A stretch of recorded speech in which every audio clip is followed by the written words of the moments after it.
Sir ಇದು ದೇವಸ್ಥಾನದಲ್ಲಿ ವಿಗ್ರಹ ಇರುತ್ತಲ್ವಾ, ಅದಕ್ಕೆ ಹೋಗಿ ಮೇಣ ಅಲ್ಲಿ ಪ್ರೆಸ್ ಮಾಡ್ಕೊಂಡು ಬಂದು ಈ ತರ ಮೋಲ್ಡ್ ಮಾಡ್ಕೊಂತೀವಿ. ಈ ತರ ಮೋಲ್ಡ್ ಮಾಡ್ಕೊಂಡಾದ್ಮೇಲೆ ನಾವು ಈ ತರ ವರ್ಕ್ ಸ್ಟಾರ್ಟ್ ಮಾಡೋದು. ಆಮೇಲೆ ನಾವು ಈ ತರ ವರ್ಕ್ ಸ್ಟಾರ್ಟ್ ಮಾಡ್ತೀವಿ.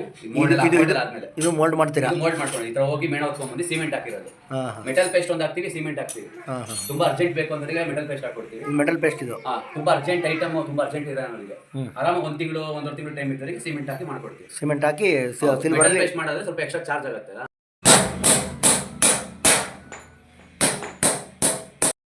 ಎಸ್ ನಮಸ್ಕಾರ, ನಾನು ಶಿವಮೊಗ್ಗ ವಿರೂಪಾಕ್ಷ. ಇವತ್ತು ಅದ್ಭುತವಾದ ಅಂತ ಸ್ಥಳಕ್ಕೆ ಬಂದೀನಿ. ಹಸುಡಿ ರಸ್ತೆ ಇದೆಯಲ್ಲ, ವೆಂಕಟೇಶ್ ನಗರ ಅಂತಾರೆ. ಹಸುಡಿ ಗ್ರಾಮದ ಪಕ್ಕದಲ್ಲಿ ಅಲ್ಲಿ ವರಮಹಾಲಕ್ಷ್ಮಿ ಹ್ಯಾಂಡಿಕ್ರಾಫ್ಟ್ ವರ್ಕ್ ಅಂತೇಳಿ ಅದ್ಭುತವಾಗಿ ಬೆಳ್ಳಿ ಇದರಲ್ಲೆಲ್ಲ, ತಾಮ್ರದಲ್ಲಿ ಬೆಳ್ಳಿ ಇದರಲ್ಲಿ ಎಲ್ಲ ವರ್ಕ್ಗಳನ್ನ ಮಾಡ್ತಾರೆ. ಒಬ್ಬರು ಬೆಳ್ಳಿದೆಲ್ಲ ಅಭಿಷೇಕ ಮಾಡಬೇಕು ಅಂತ ಭಟ್ರುಗಳು, ಹಂಗಾಗಿ ಇದೆಲ್ಲ ಅಭಿಷೇಕ ಮಾಡ್ತಾರೆ. ಈಗ ಅಭಿಷೇಕ ಮಾಡ್ತಾರೆ, ಬೆಳ್ಳಿ ಮಾಡ್ಕೊಡ್ತೀರಾ? ಇದು ಬೆಳ್ಳಿ ಕವಚ, ಇದು ಕ್ಯಾಪ್ ಇಲ್ಲಿಗೆ ಮತ್ತೆ ಕೆಳ ಬರುತ್ತೆ, ಇದೆಲ್ಲ ಸ್ಟ್ರೈಟ್ ಒಂದು ಪಟ್ಟಿ ಬರುತ್ತೆ, ಬೆಳ್ಳಿ ಮಾಡ್ಕೊಡ್ತಾರೆ. ನಮ್ಮ ಜೊತೆಗೆ ಇವತ್ತು ಕಾರ್ತಿಕ್ ಅವರಿದ್ದಾರೆ. ಕಾರ್ತಿಕ್ ಅವರ ಯಾವ್ಯಾವ ದೇವಸ್ಥಾನದಲ್ಲಿ ಯಾವ್ಯಾವ ಟೈಪ್ ಮಾಡ್ಕೊಟ್ಟಿದ್ದೀರಾ ಸರ್? ಇದು ಬಿದ್ರೆ ಅಮ್ಮನವ್ರ ದೇವಸ್ಥಾನ, ಇದು ಸುಬ್ರಹ್ಮಣ್ಯ ಸೊರಬದ್ದು, ಇದು ಹಾಸನ ಕೋರ್ಟ್ ಇದೆಯಲ್ಲ ಅಲ್ಲಿಗೆ ಇದು ಇತ್ತಳೆ ಕವಚ, ಇದು ಕೋಟೆ ಮಾರಿಕಾಂಬ ದೇವಸ್ಥಾನ, ಇದು ಕೋಟೆ ಮಾರಿಕಾಂಬ ದೇವಸ್ಥಾನ. ಮತ್ತೆ ಇದು ಹುಲಿಕಲ್ ದೇವಸ್ಥಾನ ಇದೆಯಲ್ಲ, ಅಲ್ಲಿ ಹುಲಿ ನರಸಿಂಹಸ್ವಾಮಿ ಅಂತಾರೆ, 5 kg ವಿಗ್ರಹ ಮಾಡಿರೋದು. ಅಲ್ಲ ಆಂಜನೇಯಂದು? ಆಂಜನೇಯನ್ ಸರ್ ಇದು ಹಳ್ಳಿ ಕಡೆ ಒಂದು, ಇಲ್ಲೇ ಇರೋದು ಚಂಗಿರಿ ಹತ್ರ.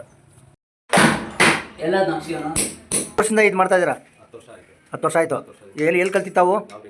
ಬೆಂಗಳೂರಾ? ಯಾರ ಹತ್ರ ಕಲ್ತಿದ್ರಿ? ಹೌದಾ? ಇದು ಕಲಿಬೇಕು ಅಂತಲೇ ಇಂಟ್ರೆಸ್ಟ್ ಆಗಿ ಹೋಗಿದ್ರಾ?